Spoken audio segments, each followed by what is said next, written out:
time to me. It's a 15-minute time. Okay, so after the CPAP cost-effective care, which will be mainly for the respiratory support and this thing, as even last speaker also told you that it's basically the other supportive care also which will actually help the babies to survive in our NICUs and these things. So one of the good supportive care is mainly basically nutrition. So for the nutrition of the baby, we know that the mother's milk is the base gold standard for all the neonates to take on this thing, and that which can improve the outcomes very well.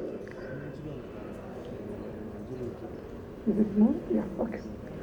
So I will cover this topic under these 5 objectives or this thing. Actually, why we need human milk at all when you have other things like formula and other milk which are available. How the concept of human milk banking has started initially. What is the prevailing scenario internationally and nationally, and what is the opportunity, especially in India, and what is the way forward about this one.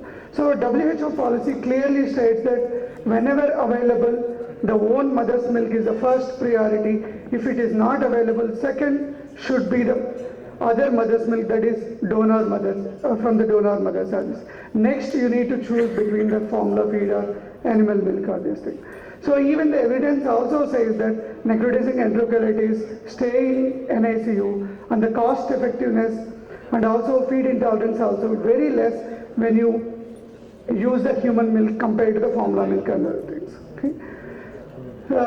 In 2008 WHO Assembly, WHO has stated that it is committed to the safe use of human milk by promoting the human milk bankings, especially for the babies who are born premature and with a low birth weight and other immunocompromised status and this thing. So the human milk banks dates back to 1909, which has started in Austria actually initially, and then people have taken it up, and now in UK and Brazil also now it has improved. And the Brazil is one thing that I will cover in the later, how they have actually translated the human milk banking into their system. So if you see what is meant by human milk bank actually, human milk bank is a service established for recruiting the mothers who can donate and to collect from the donor mothers the milk and process it and store it. Its main mission is to promote and support the breastfeeding in a safe manner. That is the main policy behind it. So if you see the international scenario, almost 550 milk banks are available right now in all over the world are these things, and everywhere the rules and protocols are different compared to each country or this thing.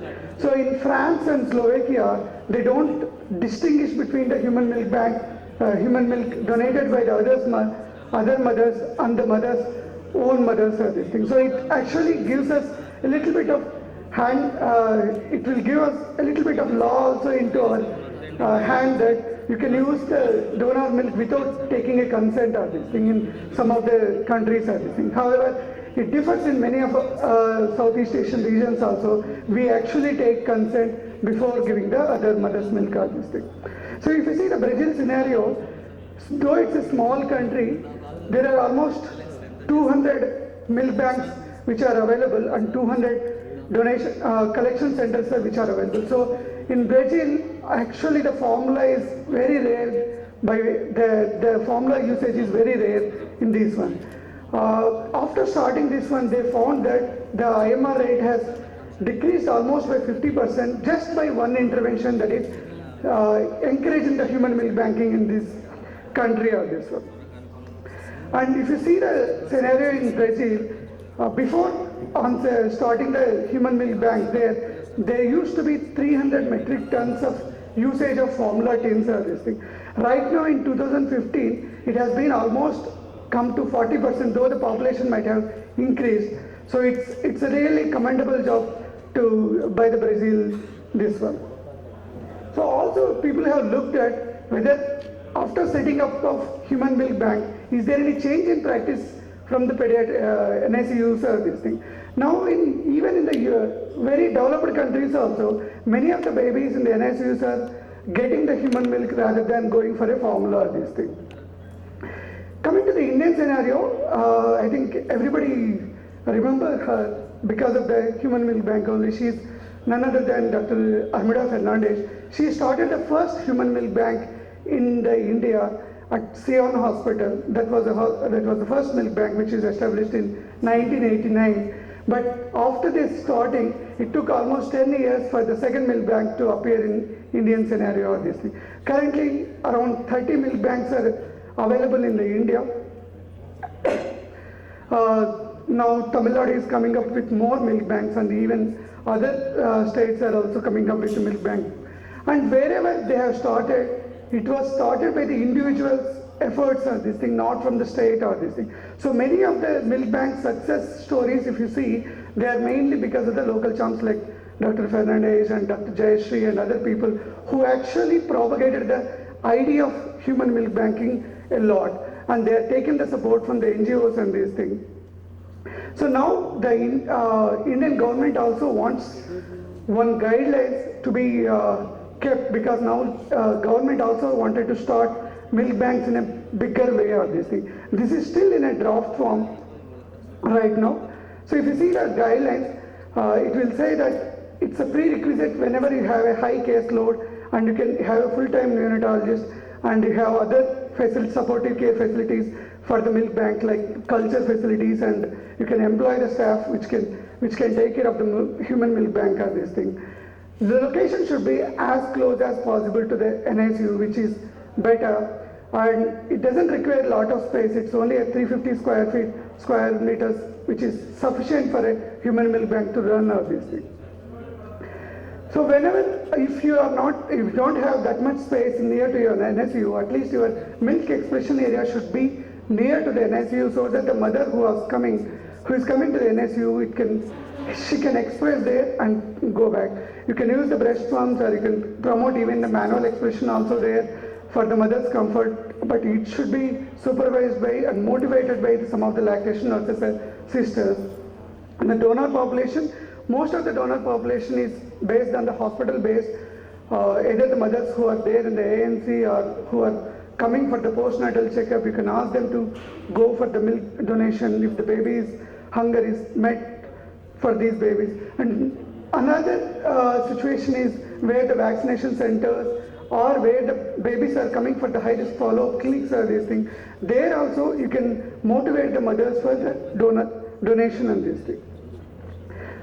So other donor population are lactating mothers among the hospital staff. This if your employees are more and these things, then you can encourage the hospital staff themselves to donate the milk. And in many of the countries now, home-based collection centers are also there. So if a mother can give you a call that I have 100 ml milk, the person can go and collect it. If you see the bridge, like a Pizza Hut or this thing, who will actually distribute a pizza to a home, he will actually go there and put the milk in the ice box, and it will collect it to a human milk bank or this thing. Some people now, in Indian scenario, now they're conducting even the donor milk camps, actually, like a blood donation camps. They're conducting a donor milk camps by motivating the mothers. And this is mentioned in the Indian guidelines now that if the mother has lost the child, by careful counseling, motivating the mother, you can actually collect the milk from that mother also. But it's a difficult scenario, but still you can try for this one. So donor eligibility, basically a good healthy mother with a report who doesn't have a HIV, HPSAG and HCV, who is not a drug abuser, then you can collect the milk from that mother. So guidelines says that if you have a report of HIV, HPSAG, HCV, at least 6 months before donation, then you can consider that mother as a potential donor or this thing. Non-eligibility criteria, I am not going through all the things, because non-eligibility criteria, they have taken many of these criteria from the blood banks only. So all the blood bank donor criteria which is not met will come here. So basically, a mother who is having HIV, HCV, though pasteurization will kill these viruses, still we are not in a position to counsel the patients. That's the reason why many of them are not considering these mothers as a potential donor or this thing.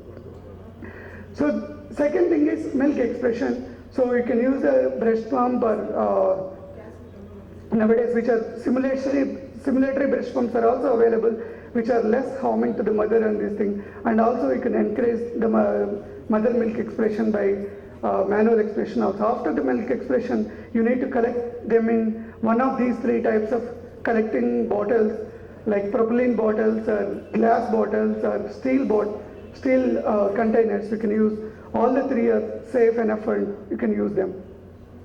After collection, better that if the center, if you are collecting from the home or from a collection center, you need to keep it in the ice and then only transport it, because as human milk is unstable after 4 hours of this thing.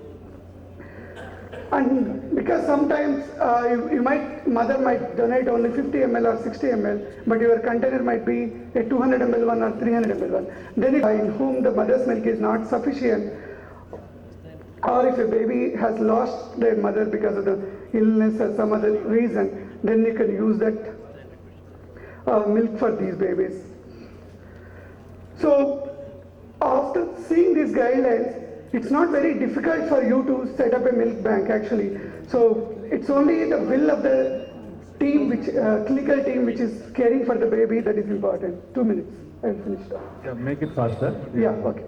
So if you see the Tamil Nadu government last year, the Chief Minister has announced 8 milk banks with one model human milk bank in the ICH or this thing. At that time, she has started 8 milk banks, and now she has even kept some of the rooms beside the bus stops for the breastfeeding and this thing. It's only the will of the government and the people who are caring for the newborns, we need to have it. Even Kolkata also has a very big milk bank, and in 10,000 square feet area, where they will store at least 100 liters of milk or this thing. This is in the Surat, they are doing the milk donation camps actually, by motivating the mothers who are there in that area and collecting the milk. This is an innovative idea from the Indian scenario only. This is not there anywhere in the world or this thing. So if you see the opportunities in India, there are around 600 SNCUs who are catering at least to level 2 units, where the potential utility of the human milk bank can be done. And many of our cultural practices will encourage the mother to give milk donation and this thing. And there is much awareness right now in the educated mothers, and to improve the quality of care in the SNCUs, this can be kept as one of the norms. So this is the proposed model.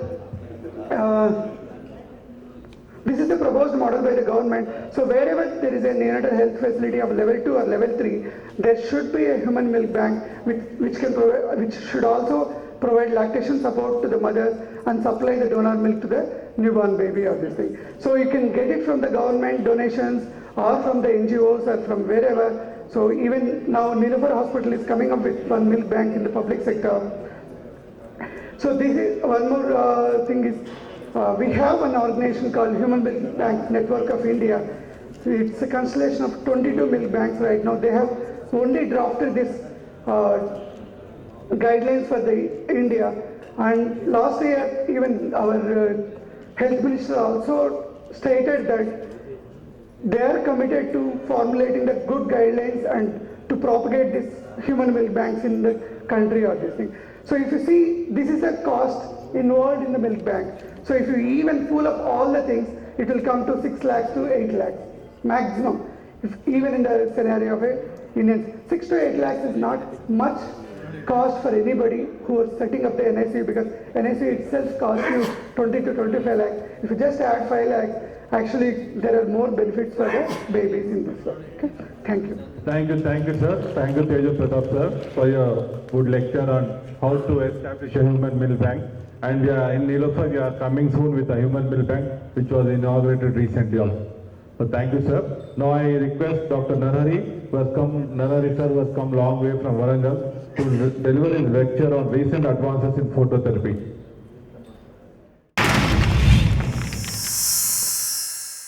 Like and subscribe Eagle Media Works.